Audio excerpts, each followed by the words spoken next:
ಹರೇ ಕೃಷ್ಣ. ಭಗವದ್ಗೀತೆ ಅಧ್ಯಾಯ 3. ಶ್ಲೋಕದ ಅನುವಾದ ಹಾಗೂ ಶ್ಲೋಕದ ಭಾವಾರ್ಥ. ಶ್ಲೋಕ 23. ಯದಿ ಹ್ಯಹಂ ನ ವರ್ತೇಯಂ ಜಾತು ಕರ್ಮಣ್ಯತಂದ್ರಿತಃ ಮಮ ವರ್ತ್ಮಾನು ವರ್ತಂತೆ ಮನುಷ್ಯಾಃ ಪಾರ್ಥ ಸರ್ವಶಃ. ಅನುವಾದ.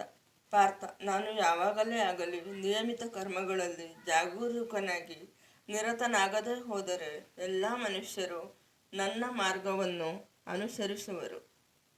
ಭಾವಾರ್ಥ.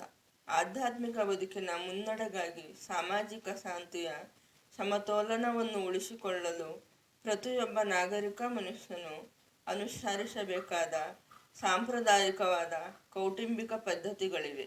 ಇಂತಹ ನಿಯಮಗಳು ಬದ್ಧ ಜೀವಿಗಳಿಗೆ ಮಾತ್ರ, ಶ್ರೀಕೃಷ್ಣನಿಗಲ್ಲ. ಆದರೂ ಆತನು ಧಾರ್ಮಿಕ ತತ್ವಗಳನ್ನು ನೆಲೆಗೊಳಿಸಲು ಅವತರಿಸಿದುದರಿಂದ ವಿಧಿಸಿದ ನಿಯಮಗಳನ್ನು ಅನುಸರಿಸಿದನು. ಇಲ್ಲವಾದರೆ ಅವನೇ ಅತ್ಯುನ್ನತ ಅಧಿಕಾರಿಯಾದುದರಿಂದ ಜನಸಾಮಾನ್ಯರು ಆತನ ಹೆಜ್ಜೆಯಲ್ಲಿಯೇ ನಡೆಯುತ್ತಾರೆ. ಮನೆಯೊಳಗೆ, ಮನೆಯ ಹೊರಗೆ ಗೃಹಸ್ಥನಿಗೆ ವಿಧಿಸಿರುವ ಎಲ್ಲ ಧಾರ್ಮಿಕ ಕರ್ತವ್ಯಗಳನ್ನು ಶ್ರೀಕೃಷ್ಣನು ಪಾಲಿಸುತ್ತಿದ್ದನೆಂದು ಶ್ರೀಮದ್ ಭಾಗವತದಿಂದ ತಿಳಿದು ಬರುತ್ತದೆ. ಶ್ಲೋಕ 24. ಉತ್ಸೀದಯುರಿಮೇ ಲೋಕ ನ ಕುರ್ಯಾಂ ಕರ್ಮ ಚೇದಹಂ ಶಂಕರಸ್ಯ ಚ ಕರ್ತ ಸ್ಯಾಮುಪಹನ್ಯಾಮಿಮಾಃ ಪ್ರಜಾಃ. ಅನುವಾದ. ನಾನು ನಿಯಮಿತ ಕರ್ತವ್ಯವನ್ನು ಮಾಡದಿದ್ದರೆ ಈ ಲೋಕಗಳೆಲ್ಲ ನಾಶವಾಗುವುವು. ನಾನೇ ವರ್ಣಸಂಕರಕ್ಕೆ ಕಾರಣನಾಗುತ್ತೇನೆ. ಅದರಿಂದಾಗಿ ನಾನೇ ಎಲ್ಲ ಜೀವಿಗಳ ಶಾಂತಿಯನ್ನು ನಾಶ ಮಾಡುತ್ತೇನೆ. ಭಾವಾರ್ಥ. ವರ್ಣಸಂಕರ ಎಂದರೆ ಸಮಾಜದ ಶಾಂತಿಯನ್ನು ಕಲಕುವ ಅನಪೇಕ್ಷಿತ ಜನಸಂಖ್ಯೆ. ಈ ಸಾಮಾಜಿಕ ಕ್ಷೋಭೆಯನ್ನು ತಡೆಯಲು ವಿಹಿತ ನಿಯಮಗಳಿವೆ. ಇವುಗಳಿಂದ ಜನತೆಯು ತಾನಾಗಿಯೇ ಶಾಂತಿಯುತವಾಗಿ ಬದುಕಿನಲ್ಲಿ ಆಧ್ಯಾತ್ಮಿಕ ಪ್ರಗತಿಗೆ ವ್ಯವಸ್ಥೆಗೊಳ್ಳುತ್ತದೆ. ಶ್ರೀಕೃಷ್ಣನು ಅವತಾರ ಮಾಡಿದಾಗ ಆತನು ಸಹಜವಾಗಿ ಇಂತಹ ನಿಯಮ ನಿಬಂಧನೆಗಳೊಡನೆ ವ್ಯವಹರಿಸುತ್ತಾನೆ. ಇಂತಹ ಮುಖ್ಯವಾದ ಆಚರಣೆಗಳ ಘನತೆಯನ್ನು ಅಗತ್ಯವನ್ನು ಕಾಪಾಡಲು ಹೀಗೆ ಮಾಡಬೇಕಾಗುತ್ತದೆ. ಭಗವಂತನು ಎಲ್ಲ ಜೀವಿಗಳ ತಂದೆ. ಜೀವಿಗಳಿಗೆ ತಪ್ಪು ಮಾರ್ಗದರ್ಶನ ದೊರೆತರೆ ಪರೋಕ್ಷವಾಗಿ ಅದರ ಹೊಣೆ ಭಗವಂತನದು. ಆದುದರಿಂದ ನಿಯಂತ್ರಕ ತತ್ವಗಳನ್ನು ಸಾಮಾನ್ಯವಾಗಿ ಅಸಡ್ಡೆ ಮಾಡಿದಾಗಲೆಲ್ಲ ಭಗವಂತನೇ ಭೂಮಿಗಿಳಿದು ಬಂದು ಸಮಾಜವನ್ನು ತಿದ್ದುತ್ತಾನೆ. ಆದರೂ ನಾವು ಈ ಸಂಗತಿಯನ್ನು ಎಚ್ಚರದಿಂದ ಗಮನಿಸಬೇಕು. ನಾವು ಭಗವಂತನ ಹೆಜ್ಜೆಯಲ್ಲೇ ನಡೆಯಬೇಕು. ಆದರೆ ನಾವು ಅವನನ್ನು ಅನುಕರಿಸಲಾರೆವು ಎನ್ನುವುದನ್ನು ನೆನಪಿಡಬೇಕು. ಅನುಸರಿಸುವುದು ಮತ್ತು ಅನುಕರಿಸುವುದು ಒಂದೇ ಮಟ್ಟದಲ್ಲಿ ಇರುವುದಿಲ್ಲ. ಭಗವಂತನು ತನ್ನ ಬಾಲ್ಯದಲ್ಲಿ ಗೋವರ್ಧನಗಿರಿಯನ್ನು ಎತ್ತಿದನು. ನಾವು ಅವನನ್ನು ಅನುಕರಿಸಲಾರೆವು. ಇದನ್ನು ಯಾವ ಮನುಷ್ಯನೂ ಮಾಡಲು ಸಾಧ್ಯವಿಲ್ಲ. ನಾವು ಆತನ ಉಪದೇಶಗಳನ್ನು ಅನುಸರಿಸಬೇಕು. ಆದರೆ ನಾವು ಯಾವಾಗಲೂ ಅವನನ್ನು ಅನುಕರಿಸಬಾರದು. ಶ್ರೀಮದ್ ಭಾಗವತವು ಹೀಗೆ ಹೇಳುತ್ತದೆ. ನೈತತ್ ಸಮಾಚರಜ್ಜಾತು ಮನಸಾಪಿ ಹನೀಶ್ವರಃ ವಿನಶ್ಯತ್ಯಾಚರನ್ಮೌಢ್ಯಾದ್ ಯಥಾ ರುದ್ರೋಬ್ಧಿಜಂ ಯೇಷಂ ಈಶ್ವರಾಣಾನಾಂ ವಚಃ ಸತ್ಯಂ ತಥೈವಾಚರಿತಂ ಕೈಚಿತ್ ತೇಷಾಂ ಯತ್ಸ್ವವ ಚೋಯುಕ್ತಂ ಬುದ್ಧಿಮಾನ್ ತತ್ಸಮಾಚರೇತ್. ಮನುಷ್ಯನು ಭಗವಂತನ ಮತ್ತು ಅವನಿಂದ ಅಧಿಕಾರ ಪಡೆದ ಸೇವಕರ ಉಪದೇಶಗಳನ್ನು ಅನುಸರಿಸಬೇಕು ಅಷ್ಟೆ. ಅವರ ಉಪದೇಶಗಳು ನಮಗೆ ಕಲ್ಯಾಣಕರ. ಬುದ್ಧಿವಂತನಾದ ಮನುಷ್ಯನು ಅವರು ಉಪದೇಶಿಸಿದಂತೆ ಆಚರಿಸುತ್ತಾನೆ. ಆದರೆ ಅವರ ಕಾರ್ಯಗಳನ್ನು ಅನುಕರಿಸದಂತೆ ಎಚ್ಚರಿಕೆ ವಹಿಸಬೇಕು. ಶಿವನನ್ನು ಅನುಕರಿಸಿ ವಿಷದ ಸಮುದ್ರವನ್ನು ಕುಡಿಯಲು ಪ್ರಯತ್ನಿಸಬಾರದು. ಈಶ್ವರ ಎಂದರೆ ವಾಸ್ತವವಾಗಿ ಸೂರ್ಯ ಚಂದ್ರರ ಚಲನೆಗಳನ್ನು ನಿಯಂತ್ರಿಸಬಲ್ಲವರ ಸ್ಥಾನವನ್ನು ಉಚ್ಚ ಎಂದು ನಾವು ಯಾವಾಗಲೂ ಭಾವಿಸಬೇಕು. ಇಂತಹ ಶಕ್ತಿ ಇಲ್ಲದೆ ಅತ್ಯಂತ ಶಕ್ತರಾದ ಈಶ್ವರರನ್ನು ಅನುಕರಿಸಲು ಸಾಧ್ಯವಿಲ್ಲ. ಶಿವನು ವಿಷದ ಸಾಗರವನ್ನು ಕುಡಿದ. ಆದರೆ ಸಾಮಾನ್ಯ ಮನುಷ್ಯನು ಅಂತಹ ವಿಷದ ಹನಿಯನ್ನು ಕುಡಿಯಲು ಪ್ರಯತ್ನಿಸಿದರೂ ಸತ್ತು ಹೋಗುತ್ತಾನೆ. ಗಾಂಜಾ ಮತ್ತು ಅಂತಹ ಮಾದಕ ವಸ್ತುಗಳನ್ನು ಸೇವಿಸಲು ಬಯಸುವ ಹುಸಿ ಶಿವಭಕ್ತರು ಅನೇಕರಿದ್ದಾರೆ. ಶಿವನ ಕಾರ್ಯಗಳನ್ನು ಹೀಗೆ ಅನುಕರಿಸಿ ತಾವು ಸಾವನ್ನು ಹತ್ತಿರಕ್ಕೆ ಕರೆಯುತ್ತಿದ್ದೇವೆ ಎನ್ನುವುದನ್ನು ಅವರು ಮರೆಯುತ್ತಾರೆ. ಇದೇ ರೀತಿ ಭಗವಂತನ ರಾಸಲೀಲೆಯನ್ನು ಅನುಕರಿಸ ಬಯಸುವ ಶ್ರೀಕೃಷ್ಣನ ಹುಸಿ ಭಕ್ತರಿದ್ದಾರೆ. ಅವರು ತಾವು ಗೋವರ್ಧನಗಿರಿಯನ್ನು ಎತ್ತಲಾರೆವು ಎನ್ನುವುದನ್ನು ಮರೆಯುತ್ತಾರೆ.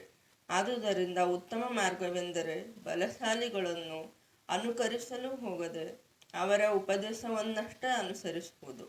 ಅವರ ಅರ್ಹತೆ ಇಲ್ಲದೆ ಅವರ ಸ್ಥಾನಗಳನ್ನು ಆಕ್ರಮಿಸಲು ಪ್ರಯತ್ನಿಸಬಾರದು. ಪರಮಪ್ರಭುವಿನ ಶಕ್ತಿಯನ್ನು ವಾಸ್ತವಿಕವಾಗಿ ಹೊಂದಿಲ್ಲದ ದೇವರ ಅವತಾರಗಳು ಎಷ್ಟೋ ಇವೆ. ಶ್ಲೋಕ 25. ಶಕ್ತಃ ಕರ್ಮಣ್ಯ ವಿದ್ವಾಂಸೋ ಯಸ ಕುರ್ವಂತಿ ಭಾರತ ಕುರ್ಯಾದ್ ವಿದ್ವಾಂಸ ತಥಾ ಶಕ್ತ ಚಿಕೀರ್ಷುರ್ಲೋಕ ಸಂಗ್ರಹಂ. ಅನುವಾದ: ಅಜ್ಞಾನಿಗಳಾದವರು ಹೇಗೆ ಫಲಾಸಕ್ತರಾಗಿ ಕರ್ಮವನ್ನು ಮಾಡುತ್ತಾರೆಯೋ ಹಾಗೆಯೇ ವಿದ್ವಾಂಸರು ಆಸಕ್ತಿ ಇಲ್ಲದೆ ಜನಸಾಮಾನ್ಯರನ್ನು ಯೋಗ್ಯ ಮಾರ್ಗದಲ್ಲಿ ಕರೆದೊಯ್ಯಲು ಕರ್ಮವನ್ನು ಮಾಡಬೇಕು. ಭಾವಾರ್ಥ: ಕೃಷ್ಣ ಪ್ರಜ್ಞೆ ಇರುವವನಿಗೂ ಮತ್ತು ಕೃಷ್ಣ ಪ್ರಜ್ಞೆ ಇಲ್ಲದಿರುವವನಿಗೂ ಅವರ ಬೇರೆ ಬೇರೆ ಅಪೇಕ್ಷೆಗಳಿಂದ ವ್ಯತ್ಯಾಸ ಮಾಡಲಾಗುತ್ತದೆ. ಕೃಷ್ಣ ಪ್ರಜ್ಞೆಯ ಬೆಳವಣಿಗೆಗೆ ನೆರವಾಗದೇ ಇರುವುದು ಏನನ್ನು ಕೃಷ್ಣ ಪ್ರಜ್ಞೆ ಇರುವವನು ಮಾಡುವುದಿಲ್ಲ. ಅವನು ಐಹಿಕ ಚಟುವಟಿಕೆಗಳಲ್ಲಿ ಅತ್ಯಾಸಕ್ತಿ ಇರುವ ಅಜ್ಞಾನಿಯಂತೆಯೇ ಕೆಲಸ ಮಾಡಬಹುದು. ಆದರೆ ಅಜ್ಞಾನಿಯು ತನ್ನ ಇಂದ್ರಿಯ ತೃಪ್ತಿಗಾಗಿಯೇ ಕೆಲಸ ಮಾಡುತ್ತಾನೆ. ಇನ್ನೊಬ್ಬನು ಕೃಷ್ಣನ ತೃಪ್ತಿಗಾಗಿಯೇ ಕೆಲಸ ಮಾಡುತ್ತಾನೆ. ಆದುದರಿಂದ ಹೇಗೆ ಕಾರ್ಯ ಮಾಡಬೇಕು ಮತ್ತು ಹೇಗೆ ಕಾರ್ಯಫಲವನ್ನು ಕೃಷ್ಣ ಪ್ರಜ್ಞೆಯ ಉದ್ದೇಶಕ್ಕೆ ಬಳಸಬೇಕು ಎಂದು ಜನರಿಗೆ ತೋರಿಸಿಕೊಡುವುದು ಕೃಷ್ಣ ಪ್ರಜ್ಞೆ ಇರುವವನ ಕರ್ತವ್ಯ. ಶ್ಲೋಕ 26. ನ ಬುದ್ಧಿಭೇದಂ ಜನಯದ ಜ್ಞಾನಂ ಕರ್ಮಸಂಘಿನಾಂ ಜೋಷಯತ್ ಸರ್ವಕರ್ಮಾಣಿ ವಿದ್ವಾನ್ಯುಕ್ತಃ ಸಮಾಚರನ್. ಅನುವಾದ: ನಿಯತ ಕರ್ತವ್ಯಗಳ ಕರ್ಮಫಲಕ್ಕೆ ಅಂಟಿಕೊಂಡುವವರ ಕೆಲಸವನ್ನು ನಿಲ್ಲಿಸಿಬಿಟ್ಟರೆ ಅವರ ಮನಸ್ಸು ಕಲಕುತ್ತದೆ. ಆದುದರಿಂದ ವಿದ್ವಾಂಸನು ಅವರ ಕೆಲಸವನ್ನು ನಿಲ್ಲಿಸಿಬಿಡಬಾರದು. ಭಕ್ತಿಭಾವದಿಂದ ಕೆಲಸ ಮಾಡಿ ಆತನು ಅಜ್ಞಾನಿಗಳನ್ನು ಎಲ್ಲ ಬಗೆಯ ಚಟುವಟಿಕೆಗಳಲ್ಲಿ ತೊಡಗಿಸಬೇಕು. ಭಾವಾರ್ಥ: ವೇದಶ್ಚ ಸರ್ವೇ ರಹಮೇವ ವೇದ್ಯಃ. ಎಲ್ಲ ವೈದಿಕ ವಿಧಿಗಳ ಗುರಿಯೂ ಇದೆ. ಎಲ್ಲ ವಿಧಿಗಳ, ಎಲ್ಲ ಯಜ್ಞಾಚರಣೆಗಳ ಮತ್ತು ಐಹಿಕ ಚಟುವಟಿಕೆಗಳ ನಿರ್ದೇಶನವೂ ಸೇರಿದಂತೆ ವೇದಗಳಲ್ಲಿ ಇರುವುದೆಲ್ಲದರ ಉದ್ದೇಶ ಕೃಷ್ಣನನ್ನು ಹರೆಯುವುದು. ಆತನೇ ಬದುಕಿನ ಪರಮ ಗುರಿಯು. ಆದರೆ ಬದ್ಧ ಜೀವಿಗಳಿಗೆ ಇಂದ್ರಿಯ ತೃಪ್ತಿಯಾಚೆ ಏನೂ ತಿಳಿಯದು. ಆದುದರಿಂದ ಆ ಗುರಿಗಾಗಿ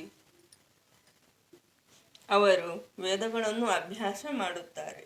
ಆದರೆ ವೇದವಿಧಿಗಳಿಂದ ನಿಯಂತ್ರಿತವಾದ ಫಲಾಸಕ್ತ ಚಟುವಟಿಕೆಗಳು ಮತ್ತು ಇಂದ್ರಿಯ ತೃಪ್ತಿಯು ಕ್ರಮೇಣ ಮನುಷ್ಯನನ್ನು ಕೃಷ್ಣ ಪ್ರಜ್ಞೆಗೆ ಏರಿಸುತ್ತವೆ. ಆದುದರಿಂದ ಕೃಷ್ಣ ಪ್ರಜ್ಞೆಯಲ್ಲಿ ಆತ್ಮ ಸಾಕ್ಷಾತ್ಕಾರವಾದವನು ಇತರರ ಚಟುವಟಿಕೆಗಳನ್ನಾಗಲಿ ಅರಿವನ್ನಾಗಲಿ ಕಲಕಬಾರದು. ಎಲ್ಲ ಕಾರ್ಯದ ಫಲಗಳನ್ನು ಕೃಷ್ಣನ ಸೇವೆಗೆ ಹೇಗೆ ಸಮರ್ಪಿಸಬಹುದೆಂಬುದನ್ನು ತೋರಿಸಿಕೊಡುವುದರ ಮೂಲಕ ಅವನು ಕೆಲಸ ಮಾಡಬೇಕು. ಇಂದ್ರಿಯ ತೃಪ್ತಿಗಾಗಿ ಕೆಲಸ ಮಾಡುವ ಅಜ್ಞಾನಿಯು ಹೇಗೆ ಕೆಲಸ ಮಾಡಬೇಕು ಮತ್ತು ಹೇಗೆ ನಡೆದುಕೊಳ್ಳಬೇಕು ಎನ್ನುವುದನ್ನು ಕಲಿತುಕೊಳ್ಳುವಂತೆ ಕೃಷ್ಣ ಪ್ರಜ್ಞೆಯುಳ್ಳ ವಿದ್ವಾಂಸನು ಕೆಲಸ ಮಾಡಬಹುದು. ಅಜ್ಞಾನಿಯಾದವನ ಚಟುವಟಿಕೆಗಳಿಗೆ ಭಂಗ ತರಬಾರದು. ಆದರೆ ಸ್ವಲ್ಪ ಮಟ್ಟಿಗೆ ಬೆಳೆದ ಕೃಷ್ಣ ಪ್ರಜ್ಞೆಯುಳ್ಳ ಮನುಷ್ಯನು ಇತರ ವೈದಿಕ ನಿಯಮಗಳಿಗೆ ಕಾಯದೆ ನೇರವಾಗಿ ಭಗವಂತನ ಸೇವೆಯಲ್ಲಿ ತೊಡಗಬಹುದು. ಈ ಭಾಗ್ಯಶಾಲಿಗೆ ವೈದಿಕ ವಿಧಿಗಳನ್ನು ಅನುಸರಿಸುವ ಅಗತ್ಯವಿಲ್ಲ. ಏಕೆಂದರೆ ನಿಯತ ಕರ್ತವ್ಯಗಳನ್ನು ಮಾಡುವುದರಿಂದ ಪಡೆಯುವ ಎಲ್ಲ ಪರಿಣಾಮಗಳನ್ನು ನೇರವಾದ ಕೃಷ್ಣ ಪ್ರಜ್ಞೆಯಿಂದ ಪಡೆಯಬಹುದು. ಹರೇ ಕೃಷ್ಣ.